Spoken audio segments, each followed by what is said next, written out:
Hey Moto Tubers, I'm going to tell you guys the origin story of Thomson Custom Bikes. And to do that, I'm going to have to roll you all the way back to my 18th birthday.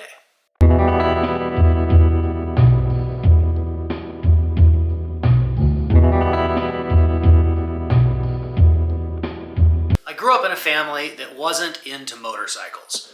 My dad had some when he was younger, my mom not so much, and when they got older and had me, they decided motorcycles were not something that they were interested in me doing. I played sports, I played football, soccer, basketball, snowboarding, surfing, skateboarding, all those fun sports. So I had a wonderful time learning how to use my body and learning how to stay fit and healthy, but motorcycles were never a part of my growing up.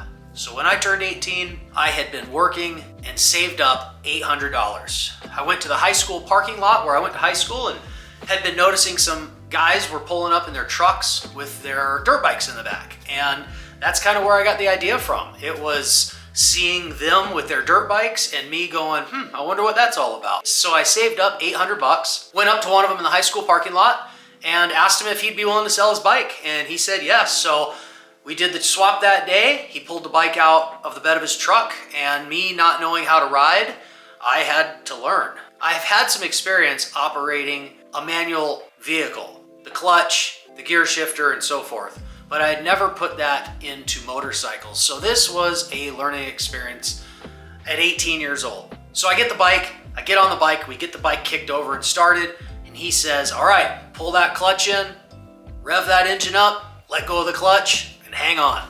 You'll figure it out from there. And sure enough, it was a wild ride through the high school parking lot, but I ended up figuring it out and riding it home that day. So I started riding motorcycles at 18 years old. The passion hadn't kicked in yet though. It was just something I wanted to try. What I had been doing for the last few years, since I got my driver's license, starting around 16 years old, was fixing up a 1994 Acura Integra. Pretty sure it had the B16 motor in it. It's been a while, I don't remember exact details, but this thing was fully gone through. I stripped it down. New wheels, new tires, brakes, all powder-coated engine parts, carbon fiber hood, Sparco racing seats with 5-point harnesses, big old monster tack on the inside, short throw shifter, LED lit gauges, low profile tires, 18-inch wheels. This thing was fully gone through. I even went through and painted the whole car myself and had it absolutely dialed in for what I liked at the time. This was right around the time Fast and the Furious came out. That was a huge influence for me with customization in cars. And that's what got me into really taking race cars and street racing seriously. So that's kind of the origin of where my custom fabrication and my passion for custom cars came in. But like I said, I haven't gotten into motorcycles just yet. So I graduate high school. I've owned a couple dirt bikes by now, but I've got my race car. And I ended up going to college in a city. So I'm at my buddy's house one night. I parked my car outside. I had a really high-end Viper alarm system on the car, so I felt like the car was totally safe and secure. No worries, nothing had ever even crossed my mind that it wasn't. Woke up the next morning, the car was gone. It had gotten stolen. So I filed a police report. They found the car eventually. It had been stripped of all the parts I bought with my own money and installed myself. The paint job had been completely ruined. They beat it in with a baseball bat, broke all the windows out, stole everything off of it, and shoved the carcass of the car into a riverbed. So when they recovered it, needless to say, my car was absolutely toast. It hit me hard. I loved that car. I had put untold amounts of money into it. Being a young 18, 19-year-old, I didn't have full coverage insurance, especially for all the aftermarket parts I had on it. I just had basic coverage. So it was a huge loss for me, and I was devastated. While I lived down in the city, going to college, I had a few friends with motorcycles. And one of the things I noticed was they were able to park their bikes in their garages, some of them in their dining rooms or kitchens, garages. But nonetheless, I noticed that motorcycles were a lot easier to stash. They were a lot easier to keep out of sight from being stolen. And that was something that caught my interest early on in the motorcycle world shortly after my car got stolen. and going through that. These friends of mine that had motorcycles would lift their bikes up on a stack of telephone books to get the wheels off the ground, to drop the wheels, to do tires and brakes, and I just thought that was really cool. Being an automotive mechanic and building a race car, I can't tell you how many hours I spent on a $10,000 lift underneath the car doing clutch rebuild, transmission swap, exhaust, brakes, tires, electrical, you name it. And I had to always borrow a lift.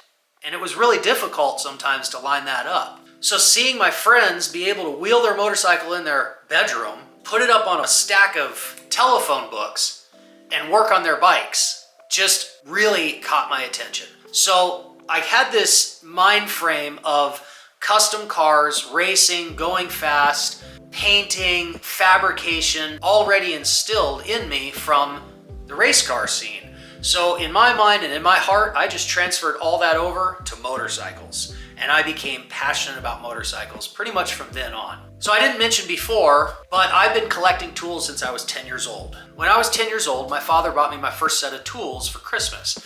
I think I still have those tools in the shop somewhere. Point being, I've been collecting tools for almost 30 years now, and I have quite a collection of tools, which also led into the ability to transfer from cars and automotive to motorcycles. And there is a lot that crosses over. So college didn't work out for me at a young age. I just had my car stolen. I was devastated, and I ended up joining the United States Marine Corps. This was right at the height of the Iraq War. I went straight to war and spent 8 years in the United States Marine Corps. Now, when I was overseas deploying and on the government paycheck, I was able to save up a few bucks for my first road legal motorcycle. That first bike was a Honda VLX 650. Don't hold me to that, but I think it was around a 2001.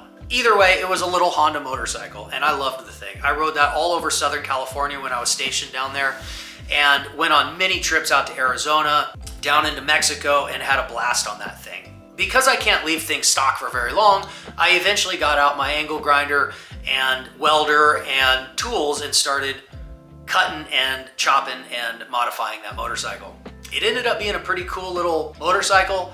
Had a custom rear fender, a solo seat. I put a set of mini apes on it, rewired the bike, had a cool little headlight, took a whole bunch of stuff off, which of course lightened the bike up and made it more quick and agile. I ended up selling that bike, and that was when I got into the flip game. Basically, buy a motorcycle, fix it up, sell it for a little bit more. Back in those days, it was Craigslist. That's what we used to buy bikes and sell bikes. So I got into that Craigslist game of flipping motorcycles, and it was going pretty well for me. So as I'm going through this process of buying motorcycles, fixing them up and flipping them, selling them, I was also occasionally getting to do some fabrication work. And that's where I really started to get a passion for motorcycles and all the different things you can do with them. There's the street bikes, the race bikes, the dirt bikes, the Harley Davidsons, the choppers, the track bikes, supermoto. And I really started seeing that motorcycles were super versatile, and there's all kinds of different people out there that like all kinds of different bikes. So I really started to gain an understanding for all these different motorcycles and a passion of riding all these different motorcycle styles. And as you could imagine, being stationed in Southern California, having a motorcycle and riding all over the place, I've met all kinds of people in the biker community. At one point, I was apprenticing at a motorcycle shop and working with other guys who own businesses and motorcycle shops, learning everything I could from, asking questions, looking over their toolboxes and seeing what kind of tools they have, and of course, where I can, buying and selling my own tools to build up my toolbox. And I did all of this while I was in the Marine Corps. I moonlighted as a motorcycle mechanic and bike flipper on the side. I'm a hard worker, I always have been, and when I was in the Marine Corps, I would work in the Marine Corps, and then at night I would go work on motorcycles. So it was kind of a twofold thing. Being in the Marine Corps helped to pay to do the motorcycle thing, and it paid off eventually. So as I mentioned, being in Southern California, you meet a lot of people, and this is where the story kind of takes a hard right, but we're not going to go down that for today. That's a story for another time, maybe. But all you need to know is I got into the community of motorcycles down in Southern California and ended up opening up a very small hobby shop. It wasn't an actual business. It was not an actual motorcycle shop. It was just a rented storage space, which was about 20 feet deep by about 10 feet wide. So it was enough room for me to do my first engine swap. I did my first frame up build, lots of fabrication and welding. I was able to really start turning some actual customized bikes out of that shop. But it was still a hobby. It was still a weekend project, fun thing to do on my spare time when I wasn't on base. So after a number of years of serving in the military, having a hobby motorcycle shop on the side, building up my customers and my knowledge and my experience, I ended up getting out of the military and moving back home. During my time in the military, I was able to acquire a 20-foot shipping container, which is a pretty standard size for dirt cheap, and it was basically a movable, lockable motorcycle shop where I could keep all my tools, all my parts that I've acquired, and all of my bikes. And on that subject of parts, over these years I was telling you of living in Southern California and riding and buying and selling and flipping bikes, I also started participating in a lot of swap meets, both as a buyer at swap meets, but then I started being a seller as well. And so that helped me get into the parts side of the motorcycle industry and see how that side of it all works. So like I said, after being in Southern California for a while, I got out of the military and moved back home. I was able to take my Connex box back home with me, had all my gear, all my equipment, motorcycles and parts and tools in it, and it was pretty much an instant shop for me. Moving back home, it's a smaller town, there's not a whole lot of that going on. My motorcycle passion was still there. I just leaned more into being a rider for myself and really getting into buying and selling motorcycle parts and motorcycles. Speed on up to about 2018, I met my beautiful wife. She is a moto mama. She's got her own Harley. She's got her own dirt bike. She's got her own pit bike. She loves to ride. She actually grew up going to the Supercross tracks. So she is on a whole nother level when it comes to riding, and I'm so blessed to have her in my life. Which leads me into the beginnings of Thomson Custom Bikes as an actual business. 2020 rolls around, the world gets hit with this crazy pandemic, and a lot of things started changing for a lot of people. And I know for us, groceries and fuel started becoming a thorn in our side. It was so expensive, and we were trying to find ways to just make our monthly bills. And one day my wife and I were sitting down talking, and she says, you know, you've been doing this motorcycle thing for years as a hobby. Why not actually start a business? I had never thought of it until that time, believe it or not. I never thought of myself as a businessman, never thought of myself as a business owner. I really don't know the first thing about it other than what I've observed. And we just decided that day that we were gonna start looking into it. So some things that come along with starting your own motorcycle shop is a name. And the name and the logos seem to be something that really helps you feel motivated to get something going. And so we sat down and we tried to come up with some names, and we knew we didn't want to do anything hokey. We knew we didn't want to be the next West Coast Choppers or Orange County Choppers that's on TV. That's not our goal here at Thomson Custom Bikes. We have a passion for anything on two wheels that goes fast enough to do something fun on. Our goal for this motorcycle shop is to be a reputable motorcycle repair shop that you can trust. So we knew that we wanted to have the word custom in there because of my custom fabrication skills, welding skills. I actually attended a local college that had a welding course. I got certified in welding and TIG welding. So I've been building up my arsenal of customization abilities for years now. And we knew that we wanted that word custom in there. And we also knew that we weren't just going to be focusing on one type of bike, like choppers or dirt bikes or Harleys or Yamahas and such. We knew that we just wanted to focus on motorcycles. Anything on two wheels, you can go fast enough to do something fun on. So a general term for all these different types of motorcycles is bikes. And to me, it leaves it a little bit more generalized. And I like that because you may have a trike, you may have a race bike, a street bike, a adventure bike, a cruiser. They're all bikes. So the word bikes seemed to make more sense than motorcycles. We knew that we had some of these elements, but we just hadn't settled on a name yet. Until one day, my wife came to me and said, why not name it Thomson Custom Bikes? It's our last name, it's your custom fabricated work, and it's motorcycles, it's all bikes. And it stuck instantly.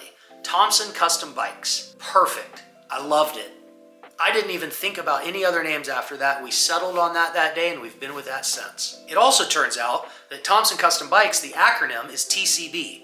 And I can't say all of this without giving some credit to Elvis Presley. Elvis Presley made TCB a popular acronym for the words taking care of business. And that became our motto here at Thomson Custom Bikes. We're taking care of business with all your motorcycle needs. So TCB seemed to just fit us perfectly. Being in business now about a year, our business has been doing pretty well. We have over 500,000 views between all of our social media platforms.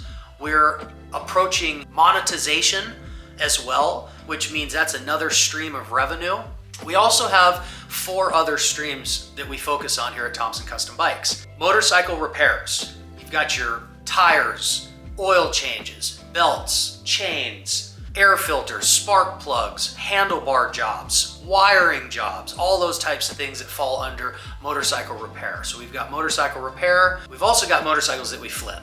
So we'll buy a bike that has maybe something wrong with it. We'll bring it into the shop here. We'll tear the bike down. We'll fix it all back up, buy a bunch of parts for it and get this thing running great, and then flip it and sell it. Another stream that we have is our eBay parts store. We have over 1,000 motorcycle parts that are eventually going to be posted on our eBay parts store. And our last stream is our merchandise. You can find our t-shirts and our logos.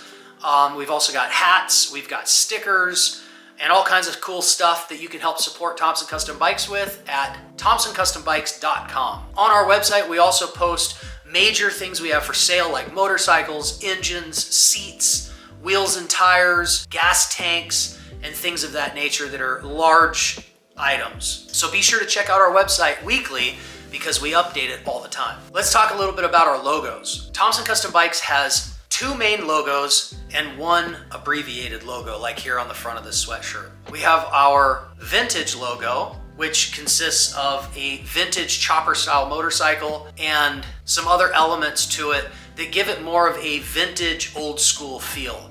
And we've also got our race logo, which consists of 2 cross checkered flags and some lightning bolts. And that leans more towards the side of racing and dirt bikes and track bikes and things of that nature. So we like to cover the full spectrum here at Thomson Custom Bikes as far as motorcycles go. So that concludes our origin story here at Thomson Custom Bikes. I hope you guys enjoyed the content. And if you did, be sure to give it a big thumbs up and share this with your friends. Thank you very much, MotoTubers, and we'll see you guys next time.